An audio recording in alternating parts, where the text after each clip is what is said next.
Contoh soal OSN IPA SD 2025 dan kunci jawabannya bagian 3. 31. Seekor lalat mula-mula berada pada jarak 10 meter di depan cermin datar. Lalat tersebut kemudian terbang dengan kecepatan 2 meter per detik mendekati cermin. Jarak antara lalat dan bayangannya pada detik ketiga adalah A. 4 meter, B. 6 meter, C. 8 meter, D. 12 meter. Kunci jawaban C. 8 meter. 32. Dua organisme yang mempunyai kesamaan genus memiliki kemungkinan berikut. A. Kelas yang sama, ordo yang berbeda. B. Kelas yang berbeda, spesies yang sama. C. Ordo yang sama, spesies yang berbeda. D. Ordo yang berbeda, spesies yang sama. Kunci jawaban C. Ordo yang sama, spesies yang berbeda. 33. Saat melakukan penjelajahan di bulan, seorang astronot mengamati meteor jatuh di lokasi yang berjarak 5 km dari posisinya. Astronot tersebut dapat melihat dengan jelas peristiwa jatuhnya meteor tersebut, namun tidak mendengar suara meteor menghantam permukaan bulan. Penyebab astronot tidak dapat mendengar suara meteor jatuh adalah A. Bunyi merupakan gelombang mekanik yang membutuhkan medium untuk merambat.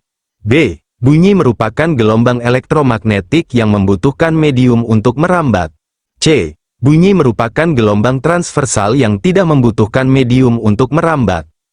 D. Bunyi merupakan gelombang longitudinal yang tidak membutuhkan medium untuk merambat. Kunci jawaban A. Bunyi merupakan gelombang mekanik yang membutuhkan medium untuk merambat.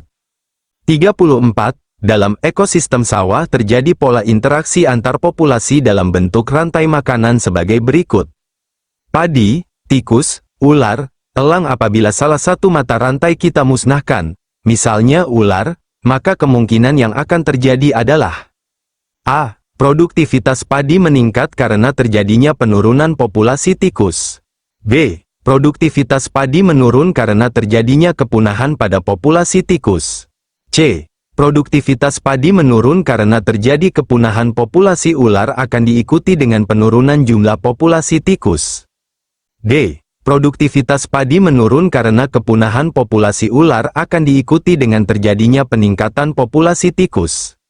Kunci jawaban D. Produktivitas padi menurun karena kepunahan populasi ular akan diikuti dengan terjadinya peningkatan populasi tikus. 35. Gelombang elektromagnetik yang dideteksi oleh termometer pengukur suhu tubuh otomatis adalah A. Sinar inframerah. B. Sinar ultraviolet. C. Sinar X. D. Sinar gamma. Kunci jawaban A. Sinar inframerah. 36.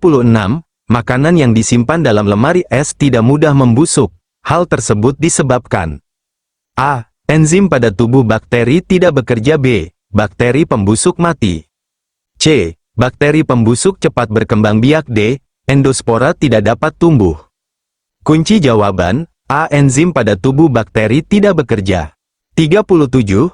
Budi memanaskan air hingga mendidih pada suhu 100 derajat C. Selama mendidih, Budi mengamati suhu air selama 2 menit. Suhu yang terbaca pada termometer selama air mendidih adalah A. Mengalami kenaikan. B. Tetap sama. C. Mengalami kenaikan kemudian tetap. D. Mengalami kenaikan kemudian turun kembali. Kunci jawaban B. Tetap sama. 38. Tahapan selanjutnya setelah membuat hipotesis dalam metode ilmiah adalah A. Melakukan analisis data. B. Melakukan penelitian. C. Menemukan masalah. D. Mengambil kesimpulan. Kunci jawaban B. Melakukan penelitian. 39. Jika tanaman teh dibiarkan tumbuh tanpa mengalami pemangkasan pada bagian ujung pucuknya, efek yang akan terjadi pada tanaman tersebut adalah A. Jumlah tunas lateralnya sedikit. B. Dominasi apikal tidak terjadi. C. Kerja hormon giberelin terhambat. D. Jumlah percabangan pada batang meningkat. Kunci jawaban A. Jumlah tunas lateralnya sedikit. 40. Pernyataan yang tidak tepat berkaitan dengan perbandingan gigi yang kalian miliki dengan gigi pada ayahmu adalah A. Jumlah gigi seri saya sama banyak dengan gigi seri ayah. B. Jumlah gigi geraham ayah lebih banyak dari gigi geraham saya. C. Jumlah gigi taring ayah lebih banyak dari gigi taring saya. D. Jumlah gigi geraham depan ayah dan saya sama banyak. Kunci jawaban C. Jumlah gigi taring ayah lebih banyak dari gigi taring saya. Demikian tadi rangkuman contoh soal OSN IPA SD 2025 bagian 3 yang dapat dijadikan sebagai referensi latihan bagi para siswa. Semoga sukses.